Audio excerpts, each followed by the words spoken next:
And so, you've been told your whole life, if you will just work hard, right, you'll be successful. Finish high school, go to college, get your degree, do your homework, you'll be successful, right? That's what we're told our whole life. And when all that happens, you will be happy. That's not true.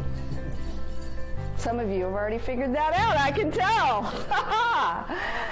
Yes, happiness actually creates success, not the other way around. You don't earn happiness, you create happiness. So what determines your happiness? Well, I have some more good news for you. Do you see this? We think that if we get 10 new pairs of shoes, or a Harley Davidson, or the promotion, or whatever it is that we've got our sights on, that will make us happier. Yes, indeed it will, for a very short while. We also tend to think that because we're going through a tough time, stress at work, a divorce, a death in the family, some of that stuff that life hands out, that we can't be happy. Well, I'm here to tell you, only 10% of your circumstances gauge your happiness. 10%.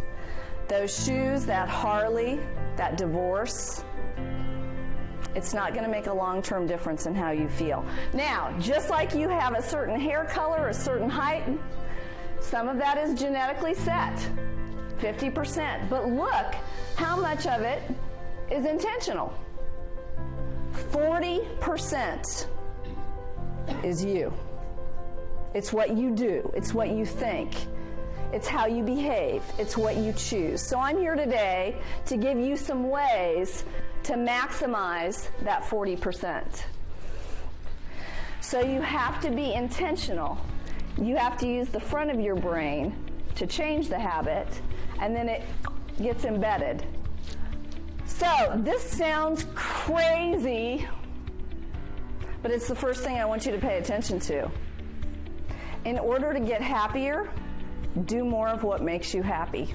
Wow, I got a PhD. Thank you very much. Yeah, that's not rocket science, but we forget that. We go through our lives, and we choose to do laundry instead of talking to our kids. We choose to clean the car instead of plopping down on the bench and petting the dog.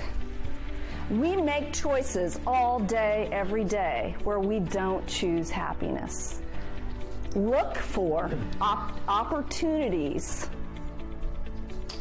to randomly show someone kindness. It doesn't have to be big. When you're getting out of self, you will be happier.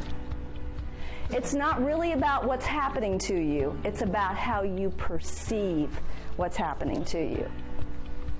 So what they did was they took a bunch of 75-year-old men and they put them in an environment for 2 weeks where everything was set to appear 20 years earlier at that time, as it did in 1959.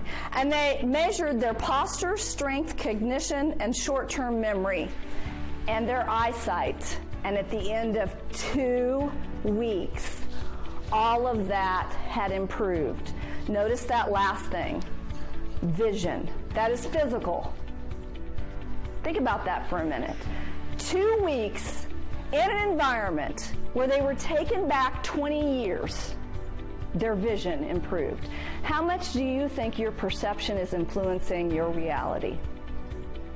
A lot. People don't leave bad companies. They leave bad managers. That is true every single time. So your first focus should be your happiness, because happy companies make more money. People are absent less. They're more productive. And it doesn't necessarily come from whatever's stressing you. The big project, whatever's going on in your life, remember 40%, right? It comes from feeling bad while you work. You have control of that.